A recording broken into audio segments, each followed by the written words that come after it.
What does it really mean when we say supporting information and work experience? One of the things I want you guys to look at in looking at this supporting information and work experience, what does it really mean? You are making application. That application you are making, you are not the only one that is making that application.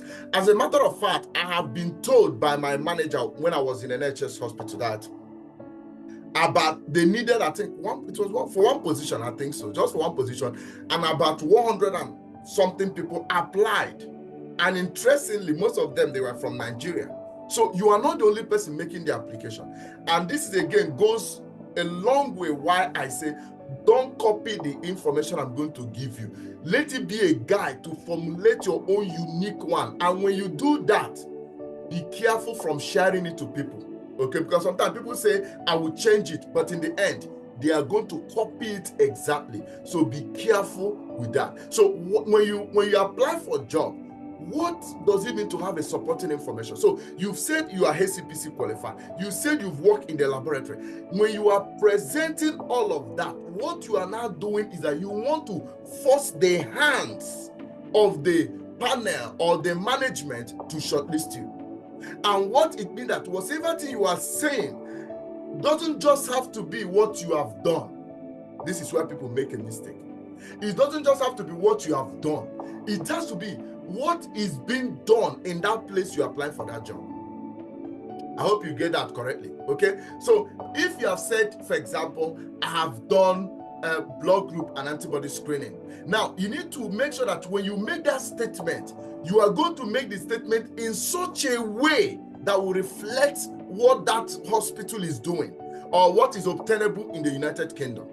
So if you say, maybe I can validate results, what exactly does that really mean? So you need to do your possible best to explain some certain things, when you are putting up those supporting information and work experience. Don't just give a key point. While it is good to give a key point, but also highlight some keys to give it more flesh to what you are trying to communicate. Okay? Now, and the same thing is applicable with your working experience, your work experience, and all of that. Now, there are things I have decided to put here as overview. The overview thing when it comes to as a background will be something like, what is an overview of your different qualification. Now, I got this information from Track Job, by the way, so I didn't make it up. Okay, these are the questions they are asking people. So what have you achieved and what is your progress? Which progress have you made? Now, by the time you start saying something like maybe this one is very simple because it's very straightforward, your name, your HCPC registration and all of that. That is very, very important. But one of the things I want you guys to know is the training courses. Sometimes people create their profile and they fail to put trainings. The trainings doesn't really have to be about what obviously is about the laboratory. Any medical kind of trainings, as many as you can. In fact, if you have the ones that are up to date, like 2023 now, and of course the 2024, make sure you put them at the top. They just want to see, is a way of showing that you are involved with certain kind of CPD. I hope that makes sense, okay? Now, with the professional registration, which is HCPC, when I go through people's account, there are mistakes people make here. Sometimes people fail to select HCPC registration under biomedical scientists. And sometimes some people, I think there's another question they ask them, but what I usually tell people, put it like maybe HCPC registered member, okay? Don't leave it blank, which some people do leave that place blank. Now, there's an overview of your employment history. Now, when you give that employment history, this is where you need to elaborate and make sure you reflect most of the things the way it is done in the United Kingdom. By the time somebody look at your working experience, the person should start feeling like it's not going to take me time to train this person. The person should feel like this person has an experience. If you cannot make the management feel like you have an experience, why would they shortlist you? For example, many of you, when you come to your working experience, you say you collect sample. We don't collect sample here as a biomedical scientist. We don't. It's phlebotomists that collect samples. We are not trained to collect blood samples, except if you go and get phlebotomy certificate. So by the time you are putting it there, it's already sounding somehow. Okay, now sometimes we put something like collect, process, and analyze biological sample. What exactly are you talking about? That is generic. You see it now. So it's important that you elaborate what you are talking about. And again, when it comes to this working experience, there's also another thing I want to put there, which I'm going to highlight more.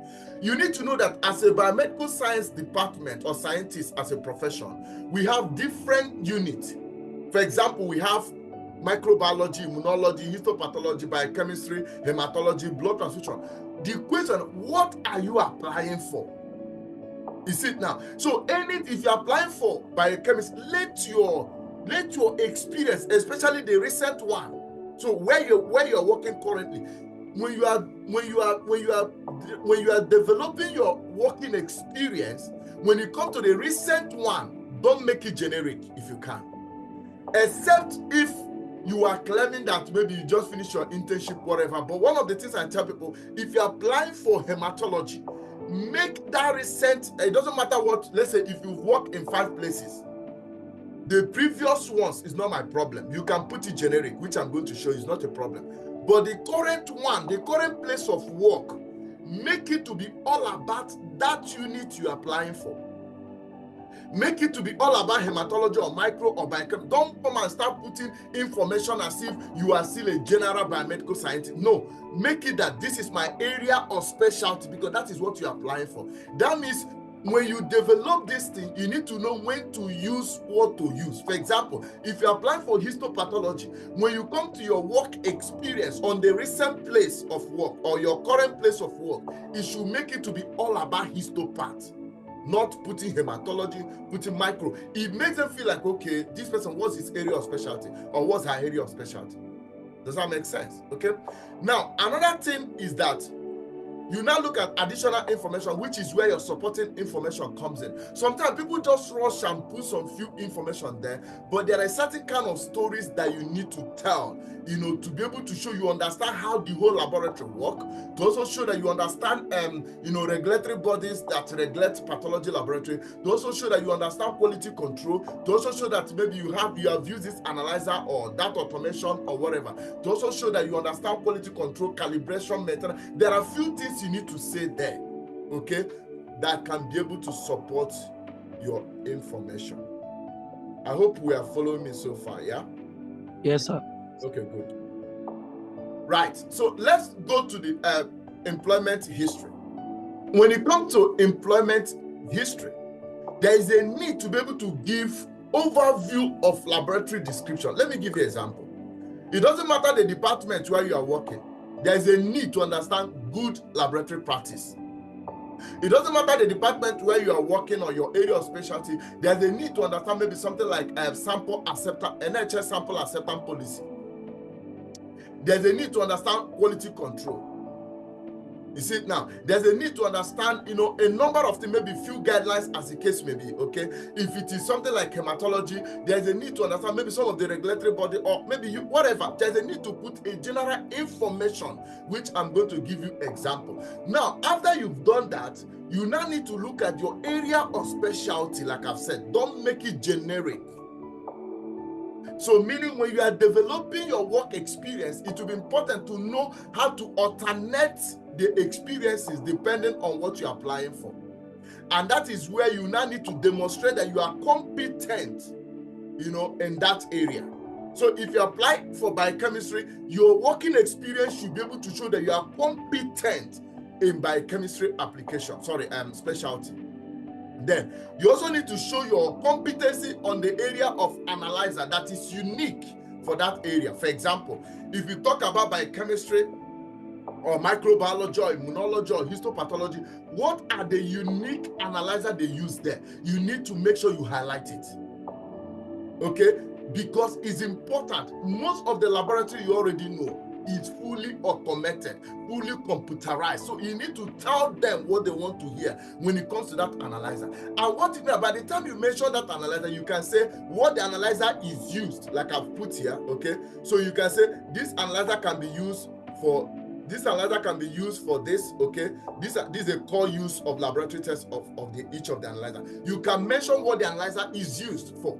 Now, you can also mention that you are competent in the maintenance and the troubleshooting of that analyzer. If you see some specific, you can. Some of these people say they've not used the analyzer. Forget it. Go to YouTube. Type, if you know the names of them, even if you just ask yourself, automation in biochemistry, you're going to see a lot of analyzers there.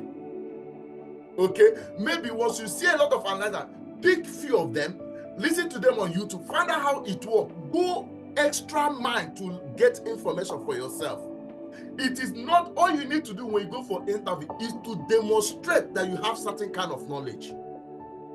So that is what you need to do here. So mention the analyzer unique to that specialty, mention the maintenance, troubleshooting, calibration, all of that, the test that is being used, and that. Now, there's something that I put here, which is sensitive laboratory test.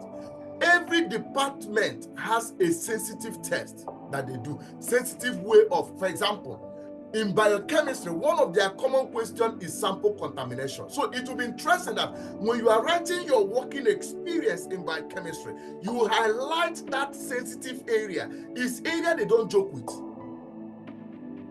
Do you understand now? So you need to explain how competent are you in that area, because these are likely questions they will ask you anyway. So by the time you demonstrate it, they'll be like, okay, this person knows what he or she is expected to know. Okay. For example, if you come to biochemistry, they like things like all these bias, okay? They like things like maybe in quality control, this Nhs Bms interpretation, how to know that the quality control is biased, you know, all kinds of terminology in that quality control thing. Put it there for them. Say, I'm competent in all of these things. Mention it for them. Okay, use the terminology, something like QC trending interpretation, maybe plus or minus 2 standard deviation of, you know, knowing that it's passed on. Say all of those things. Maybe you are competent in things like when another fell, you know, quality control. Just say a lot of those things that they are going to be asking you anyway. You can make up the experience from the questions that have been asked you before, or you've heard they've asked someone. For example, if you have gone for an interview and they said, when quality control sample fell, what are you going to do? So why don't you put it in your experiences that you know how to handle that? Does that make sense, guys? So now you talk about the result validation. In the result validation, if you say I'm competent in result validation, what do you mean by that? By the way, in UK, result validation can also mean like result release. It can also mean result, authorization, okay? So what this means is that, which I've tried to explain anyway on some of those my videos. So, you know, what you need to know is that when we run a lab sample, when we run a biological sample, and it goes through the analyzer, in that analyzer, like, you know the one I'm looking at my laptop now, okay? There's what we call auto validation, then manual validation. There's interface between your system that you're using to work or to validate the result and the analyzer. So when the analyzer processes it, the analyzer is already programmed. If the result is like this, let it go across, auto validate it. Okay? That means you don't need to see it as a biomedical scientist. And this is why when a biomedical scientist process maybe 100 samples, you can only validate maybe 20. Majority are going to be normal anyway. So they will just go across. But the one that you can see on your system is the one that the interface, the analyzer feel like, I don't know what to do with this. So why did I present that? If you say you are competent, mention the softwares or maybe the process you use in validating the result. For example, you can say that you validate results, you know, by using, maybe you can mention maybe lab center, extended processing unit, which is EPU. Mention them, like just mention a few things. Okay, do you understand? You can even say, understand the implication of auto validation, and you can say all these things. Let the laboratory manager know that you know what is going on in the lab. That's the secret. That's all I'm trying to say here. I'm explaining this because I'm going to give you guys examples. So when it comes to example, I'm just going to run quickly just to show you. But I want to make sure you understand this, and I hope you are taking note. Anyway, so now the last one I left here was to explain to you guys that when you are talking about your experiences, please use example. Use example. When you talk about something like, how will I put it? Let's say, okay, let me come to maybe hematology, where it will be easier for me to find experiences, okay? So if you say you are competent in the validation of results, for example, in a case of maybe code agglutinin, give them some information of how you can validate the result. Result validation means that you are investigating the result. You investigate a result to validate the result. One of the reasons why I'm saying this is because it's important. So if you are putting that, use example where possible. For example, if you talk about coagulation, use example like mixing study. Talk about it. Say, I know when. Use example like, low fibrinogen. Just talk about those things. Give them something that they like to ask during the interview. Show them that you know it. Because that is what your working experience should make them know that this one has experience. Let's give him opportunity. Now, even though your working experience show it, let me tell you something. What they are going to do is just to give you chance to demonstrate yourself. And that is why once you have put it, it can guarantee interview. You are likely to be shortlisted for interview. Now it's now up to you to perfect or demonstrate that thing that you have put on your working experience. This is your CV. Remember, when you talk about NHS profile or track job profile, you are talking about your CV. So your CV should be convincing and all of that. I hope that makes sense. Yeah. Let's look at supporting information. When it comes to supporting information, I've just highlighted a few things you might need to elaborate more, okay? Things like the passion leading to being a biomedical scientist. Why do you want to be a biomedical scientist? These are the things this part of the world want to see. They don't just want to see that. You need to demonstrate that the work you say, give me, you like to do it. Okay? So when you this part of the world, okay, they don't just want you to come and work. You need to show that I like that work. I enjoy that work, and because I like that work and I enjoy that work, okay, so you now need to demonstrate the passion. For example, you could say, growing up, whatever story you can tell them, okay, maybe I've understand that I've seen, okay, maybe firsthand of misdiagnosis of a patient, or a colleague or a family member leading to maybe death, as the case may be, and that's kind of drive passion within you, and that is why you decided to do science and blah blah blah blah blah blah. The whole stories then leading to being a biomedical scientist. That is a passion. That means because you now need to now link it to why that passion means that you want to come in and ensure that the standard will be maintained. These are the things you need to explain. It's a story, so it's not just that thing you think is a quick information. Okay, now you can give them the skills and experience you have developed. Maybe you can say, since you have graduated, you've been able to work here, and you've developed this experience and things like that. Give them that information. Another thing that I like to say, which is not compulsory, but I like to say it if you could, is to mention the dynamics of the biomedical scientist profession. For example, this profession has always continued to evolve and change and all of that. So for example, automation keep changing, ways of practice keep changing, guidelines keep coming out. So you can actually put a session where you can talk about the change in guidelines, how the dynamics can change, which now shows that you understand the importance of being up to date and blah blah blah. This is now where you can link it to your CPD, which is continuous professional development. Okay, now you can I'm trying to say that then you can link it to professional development. And of course, once you've said that as well, it's important to also mention that you are HCPC registered and say a few things about that, and of course your years of experience. And this is where maybe I'm also going to answer that question more towards the end. Don't let anybody intimidate you with NHS experience. Leave that alone. What is the problem is that your supporting information, your working of experience have not forced their hands.